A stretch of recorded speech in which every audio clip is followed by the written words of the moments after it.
Assalamualaikum warahmatullahi wabarakatuh. Perkenalkan, nama saya Ira Hapsari, dosen program studi akuntansi S1 Fakultas Ekonomi dan Bisnis Universitas Muhammadiyah Purwokerto. Video ini dibuat sebagai bentuk pernyataan diri dosen dalam unjuk kerja Tridharma Perguruan Tinggi atau UKT-PT bidang pengajaran. Terkait dengan mata kuliah, ada 3 elemen utama yang akan saya sampaikan terkait dengan delivery, interaction, dan assessment.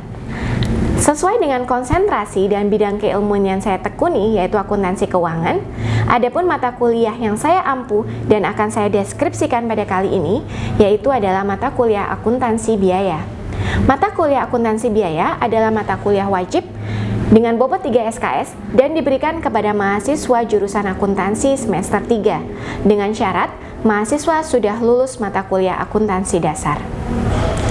Berikut ini adalah deskripsi singkat mengenai mata kuliah akuntansi biaya. Mata kuliah akuntansi biaya bertujuan untuk memberikan pemahaman kepada peserta didik mengenai peran akuntan dalam proses identifikasi, klasifikasi, perencanaan, dan pengendalian, terutama yang berkaitan dengan biaya.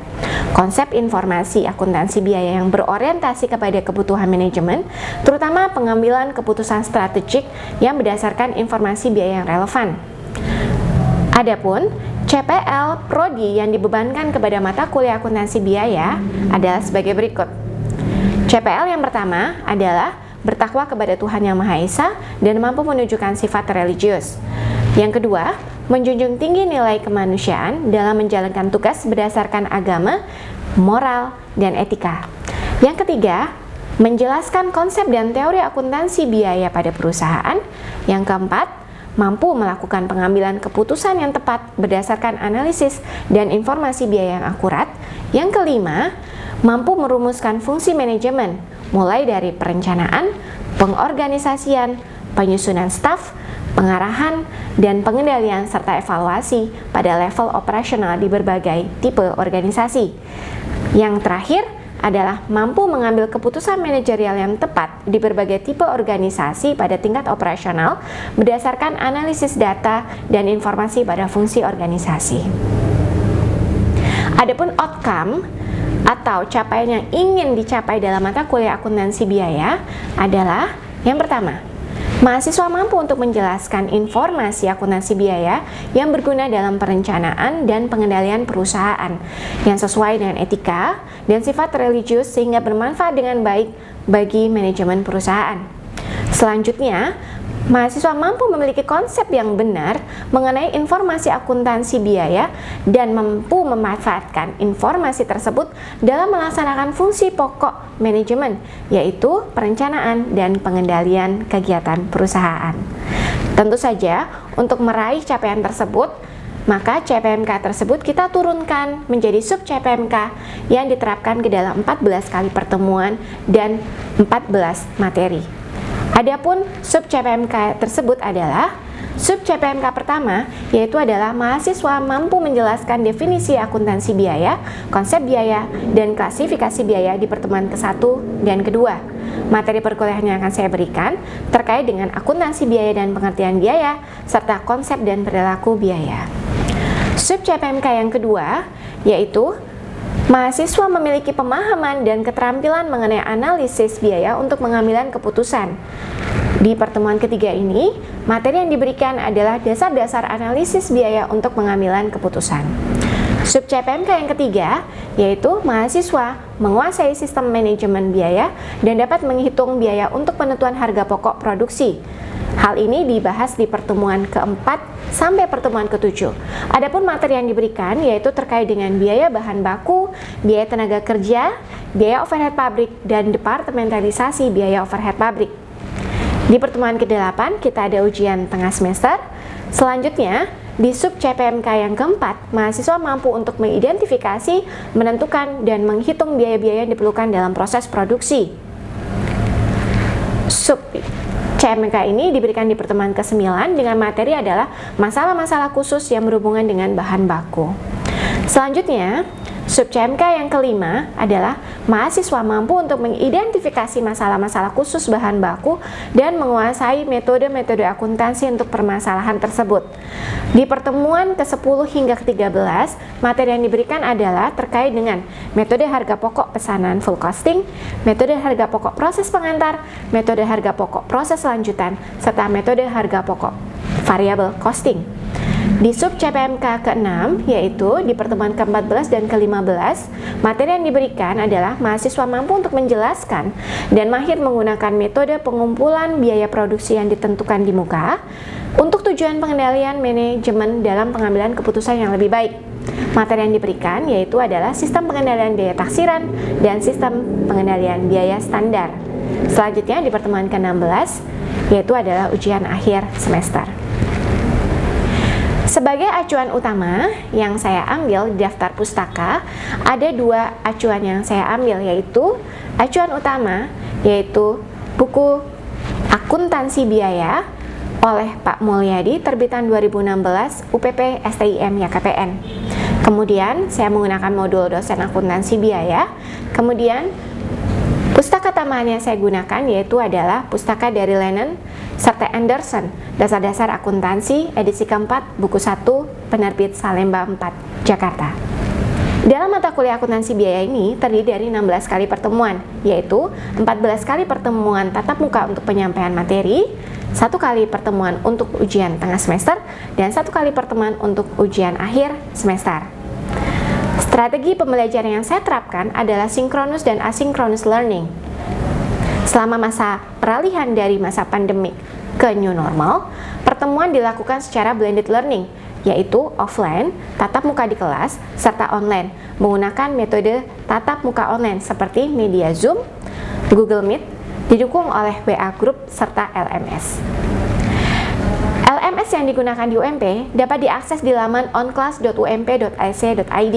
Di platform ini, interaksi dosen dan mahasiswa secara dua arah dapat dilakukan, mulai dari proses presensi, penyampaian materi, diskusi, hingga pemberian tugas dan proses evaluasi.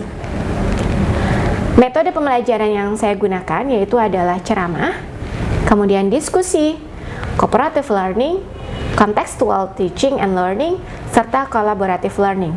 Beberapa metode tersebut saya terapkan untuk mengeksplorasi kemampuan mahasiswa secara optimal, baik secara individu maupun kelompok dalam memahami pokok bahasan dan menyelesaikan masalah yang timbul terkait dengan teori yang saya sampaikan. Adapun sistem penilaian yang saya terapkan di mata kuliah akuntansi biaya, ada 4 indikator penilaian yang saya gunakan. Yang pertama, yaitu adalah ujian tengah semester dengan bobot 30%, ujian akhir semester dengan bobot 30%, unjuk kerja dengan bobot 20%, dan penugasan dengan bobot 20%. Mahasiswa dimotivasi untuk melakukan unjuk kerja di setiap pertemuan. Mereka akan dibagi menjadi beberapa kelompok presentasi. Mereka akan melakukan presentasi terkait dengan pokok bahasan, mengkaitkannya dengan studi kasus yang ada di masyarakat, serta kelompok mahasiswa yang lain akan menanggapi pendapat dari kelompok presenter tersebut.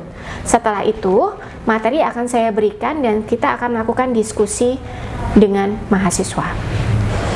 Penugasan diberikan di beberapa pertemuan. Penugasan tersebut ada 2 tipe, yaitu adalah tipe penugasan individu dan penugasan berkelompok. UTS dan UAS saya berikan dan akan saya nilai di laman onclass.ump.ac.id. Berikut ini adalah contoh proses penyampaian materi pada mata kuliah akuntansi biaya menggunakan media Zoom. Selamat menyaksikan. Halo, Assalamualaikum warahmatullahi wabarakatuh.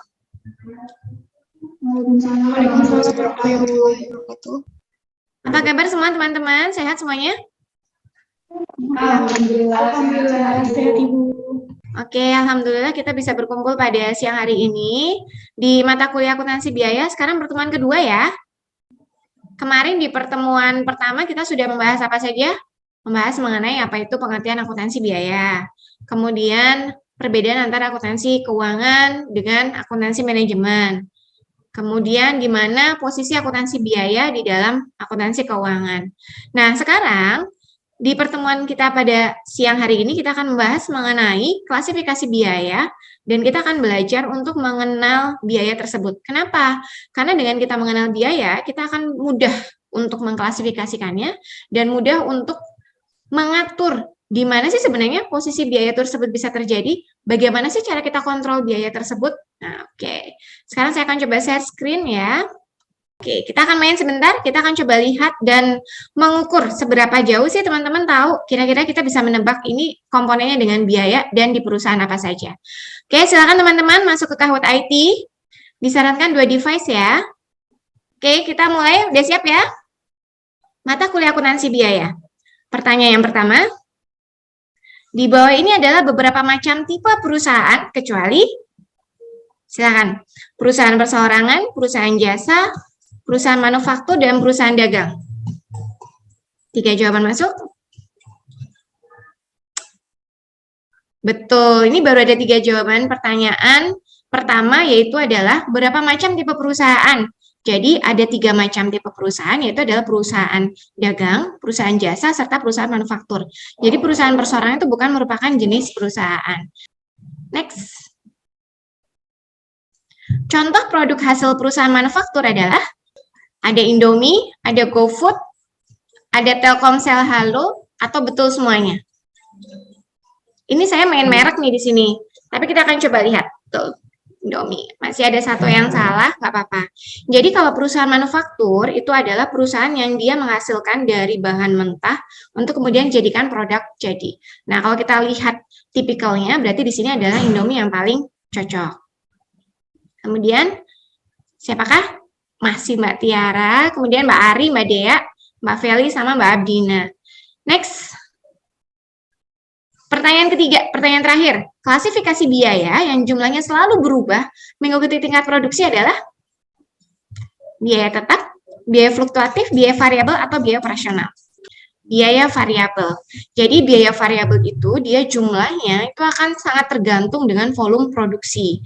Jika produksinya naik, maka biasanya adalah biaya variabelnya itu dia akan ikut naik. Begitu juga sebaliknya, jika misalkan tingkat produksinya turun, maka biaya variabel itu juga akan ikut turun. Coba kita lihat dulu ini. Selamat Mbak Tiara, ini tadi betul semua ini. Kemudian ada runner-up-nya Mbak Feli sama Mbak Dina. Oke, kita sudah selesai. Apa sih yang sebenarnya mau kita bahas di pertemuan kita kali ini? Jadi di pertemuan kita kali ini, kita akan membahas mengenai macam-macam biaya yang ada di perusahaan manufaktur. Tadi sudah kita bahas bahwa ada 3 jenis perusahaan, yaitu ada perusahaan jasa, ada perusahaan dagang, dan ada perusahaan manufaktur. Coba kalau perusahaan jasa, itu berarti memang konteksnya dia itu menawarkan atau jualannya itu adalah jualan jasa. Contohnya apa kira-kira? Ada yang bisa memberikan jawaban nggak? Ojek online, Bu. Ojek online, ya oke, betul. Kemudian? Tokopedia, Shopee. Mbak Abdina? Bengkel, Bu. Bengkel, bisa juga. Betul. Salon, itu adalah contoh perusahaan jasa. Kemudian selanjutnya, yaitu adalah perusahaan dagang. Perusahaan dagang, seperti namanya, berarti itu adalah perusahaan tersebut, dia itu mengambil barang dari tempat lain atau supplier, dan dia itu menjualkannya kembali kepada pelanggan, atau end user juga bisa. Nah, ini contohnya banyak. Kalau ini kita gampang ya untuk melihatnya. Contohnya lagi, apa saja di perusahaan dagang? Perusahaan dagang Indomie. Ya, supermarket itu juga contoh perusahaan dagang. Kemudian sekarang kita masuk ke perusahaan manufaktur. Core inti dari akuntansi biaya adalah kita membahas biaya-biaya yang timbul di perusahaan manufaktur. Kalau perusahaan manufaktur itu adalah perusahaan yang tadi sudah saya sampaikan, ada yang juga sudah kita bahas di Kahoot, perusahaan yang mengubah atau memproses dari bahan mentah itu menjadi barang jadi. Itu ada disebut sebagai perusahaan manufaktur. Contohnya apa kalau perusahaan manufaktur? Mebel. Produksi kecap, Bu. Produksi kecap. Mobil. Betul. Motor. Apa Mas Egi? Tekstil, Bu. Motor, Bu, motor. Motor, ya betul semuanya. Jadi itu intinya adalah dia memproses atau dia merakit dari bahan mentah atau dari yang kecil-kecil itu menjadi dia produk jadi, seperti motor, mobil, dan juga proses kecap mulai dari kedelai hingga itu menjadi kecap. Itu adalah jenis perusahaan manufaktur.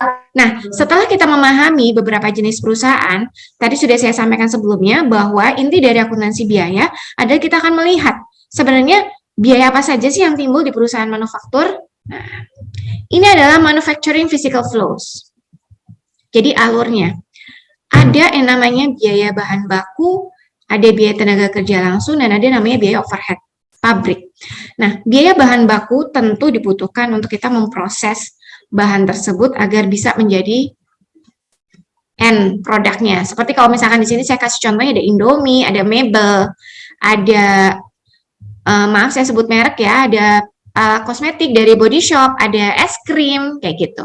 Nah, ini semua itu berasal dari bahan-bahan baku yang ada di pabriknya tersebut, kemudian dia olah. Kemudian ada biaya tenaga kerja langsung. Biaya tenaga kerja itu adalah biaya tenaga kerja yang berhubungan untuk memproses agar produk tersebut siap digunakan. Jadi mulai itu mengolah dari bahan mentah sampai itu menjadi barang jadi, itu di situ adalah fungsinya tenaga kerja langsung. Kemudian ada juga yang namanya biaya overhead pabrik. Biaya overhead pabrik itu adalah biaya selain bahan baku dan tenaga kerja langsung. Nanti di pertemuan selanjutnya kita akan bahas mengenai komponen biaya tersebut secara detail. Tapi intinya bahan baku, tenaga kerja langsung, biaya overhead pabrik itu adalah merupakan jenis biaya-biaya produksi. Melewati proses dan akhirnya menjadi produk jadi. Seperti itu. Cukup jelas? Ada yang mau ditanyakan? Belum ada, Ibu. Belum ada. Ayo kita langsung ke tahapan selanjutnya. Sekarang kita akan bahas mengenai klasifikasi biaya menurut fungsi pokok dalam perusahaan. Jadi, karena dalam perusahaan manufaktur, itu tentu saja ada aktivitas-aktivitas utama di dalamnya. Nah, dalam perusahaan manufaktur itu ada dua kegiatan utama, yaitu adalah kegiatan produksi atau pabrikasi, yang kedua adalah kegiatan komersial, atau bagaimana kita memasarkan, mengoperasionalkan kegiatan-kegiatan yang ada di pabrik. Maka dari itu kita ada dua klasifikasi biaya. Yang pertama adalah menurut biaya produksi atau biaya pabrikasi. Tadi sudah disentuh biaya bahan baku, biaya tenaga kerja langsung, dan biaya overhead pabrik. Oke. Biaya bahan baku adalah seluruh bahan mentah yang digunakan untuk mengolah barang dalam proses hingga nanti akhirnya menjadi barang jadi. Contohnya, kalau misalkan kita mau di perusahaan mebel, berarti bahan bakunya apa? Kayu, Bu. Kayu, oke. Biaya bahan bakunya adalah kayu. Kemudian biaya tenaga kerja itu pun sebenarnya terbagi menjadi dua, yaitu adalah biaya tenaga kerja langsung dan biaya tenaga kerja tidak langsung. Jika biaya tenaga kerja langsung itu adalah biaya yang timbul dan melekat di tenaga kerja yang berhubungan langsung dengan proses produksi. Contohnya itu adalah yang di pabriknya nih. Yang mengolah di pabrik itu disebut sebagai biaya tenaga kerja langsung. Lalu bagaimana dengan biaya tenaga kerja tidak langsung? Kalau biaya tenaga kerja tidak langsung, itu adalah tenaga kerja yang tidak berhubungan dengan proses produksi. Kemudian, ada namanya biaya overhead pabrik. Biaya overhead pabrik adalah seluruh biaya produksi selain biaya bahan baku dan biaya tenaga kerja langsung. Termasuk biaya bahan penolong dan biaya tenaga kerja tidak langsung. Nah, sekarang seperti ini. Biaya bahan penolong itu artinya dia bahan digunakan untuk memproses tapi bukan bahan bakunya. Nah, saya ambil contoh yang tadi. Kita di perusahaan mebel. Bahan bakunya apa? Kayu ya. Nah, kalau biaya bahan penolong itu maksudnya apa, Bu? Dia bahan tapi tidak mengambil komponen utama. Artinya bisa tidak terlihat bentuknya di produk jadinya. Contohnya, kalau di perusahaan mebel, maka biaya bahan penolongnya itu adalah paku, kemudian cat, kemudian ada vernis, kayak gitu. Itu adalah sebagai contoh biaya bahan penolong, atau kita masukkan klasifikasinya ke dalam biaya overhead pabrik. Cukup jelas nggak? Jelas, Bu. Nah, nanti kalian harapannya nanti bisa mengklasifikasikan mana sih sebenarnya yang termasuk biaya bahan baku, biaya tenaga kerja langsung, dan biaya overhead pabrik. Selanjutnya, klasifikasi yang kedua, yaitu adalah biaya non-produksi atau operasional. Coba, ada yang bisa nebak nggak? Kira-kira biaya apa saja yang muncul? Produknya udah jadi, terus kira-kira tetap kita keluarkan nih, ada biaya. Biaya apa saja? Biaya administrasi nih, Bu. Biaya administrasi, betul. Biaya administrasi itu macam-macam. Ada biaya operasional, kemudian alat tulis kantor, fotokopi, gitu. Selanjutnya, bagus Mbak Dea. Gimana Mbak Vita? Pemasaran. Pemasaran. Nah, kan nggak mungkin kalau dalam pabrik atau dalam perusahaan manufaktur udah jadi produknya, lalu apa yang selanjutnya dilakukan? Selanjutnya yang dilakukan adalah kita memasarkan atau kita, nah, macam-macam, bisa diiklankan, bisa kita pasarkan secara door to door, macam-macam. Jadi yang namanya biaya pemasaran dan biaya administrasi dan umum itu adalah biaya yang timbul selain biaya produksi di dalam perusahaan manufaktur. Ada literatur yang menyebutkan biaya non-produksi atau operasional disebut sebagai biaya komersial. Jadi kalau nanti ada sebutannya adalah biaya komersial, maka kalian akan tahu klasifikasi yang termasuk dalam biaya komersial itu adalah biaya pemasaran dan biaya administrasi umum. Nah, selanjutnya adalah klasifikasi biaya menurut volume produksi. Tadi sudah kita sentuh di Kahoot. Ada yang namanya biaya variabel atau variable cost, biaya tetap atau fixed cost, biaya semi variabel. Nah, ada 3 klasifikasi biaya menurut volume produksi. Sebenarnya apa sih yang dimaksud dengan biaya variabel? Biaya variabel adalah biaya yang bila dikaitkan dengan volume secara per unit akan selalu tetap, meskipun volume produksi itu naik atau turun. Nah, di sini kita coba lihat contohnya, biaya variabel, biaya bahan baku, biaya bahan penolong, biaya tenaga kerja langsung. Nah, otomatis jelas kalau misalkan pabrik, pada bulan ini dia akan mengolah 10.000 unit, membutuhkan bahan baku sekian ton. Tapi jika dia akan naik menjadi 50.000 unit, otomatis biaya bahan bakunya akan naik. Ini yang disebut sebagai biaya variabel. Jumlahnya akan mengikuti tingkat volume produksi yang ada. Biaya bahan penolong juga sama. Biaya tenaga kerja juga sama, dalam hal ini adalah upah ya. Karena bisa saja pada saat perusahaan itu diberi target untuk meningkatkan produksinya, maka upahnya juga bisa naik dari lembur atau jam kerjanya ditambah, seperti itu. Atau bisa juga tenaga kerjanya yang ditambah. Jadi BBB, BBP, dan biaya tenaga kerja langsung itu merupakan salah satu contoh dari biaya variabel. Kemudian ada juga yang namanya biaya tetap. Jadi kalau biaya tetap, itu seluruh biayanya itu akan tetap sama, tidak akan berubah, tidak melihat seberapa besar jumlah tingkat produksi yang dibuat di periode tersebut. Yang kira-kira sama apa? Contohnya adalah biaya sewa. Jadi biaya sewa nggak akan ngaruh dengan tingkat produksi. Misalkan bulan ini produksinya 10.000 unit, ya biaya sewanya tetap 60 juta, bulan depan tingkat produksinya menjadi 50.000 unit, ya tetap saja biaya sewanya adalah 60 juta. Selain itu adalah biaya premi asuransi. Biasanya kan kalau kita bayar asuransi itu preminya akan tetap. Seperti itu. Cukup jelas teman-teman? Jelas, Bu. Oke, selanjutnya adalah biaya semi variabel. Dia variabel tapi semi. Maksudnya gimana? Nah, biaya semi variabel adalah biaya yang bila dikaitkan dengan volume secara per unit akan berubah. Namun proporsinya itu tidak terlalu berbeda. Intinya seperti ini. Dia berubah, bisa naik, bisa turun, tapi tidak terlalu signifikan.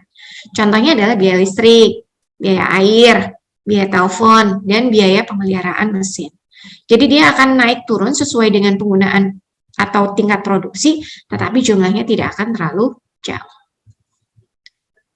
Nah, ini adalah hubungan antar biaya dalam perusahaan manufaktur. Teman-teman diperhatikan ya. Kan ini akan muncul dan kita harus bisa mengklasifikasikan. Ada yang namanya biaya prima atau prime cost. Biaya prima itu merupakan biaya bahan baku ditambah biaya tenaga kerja langsung. Disebut biaya prima karena ini adalah disebut sebagai biaya utama.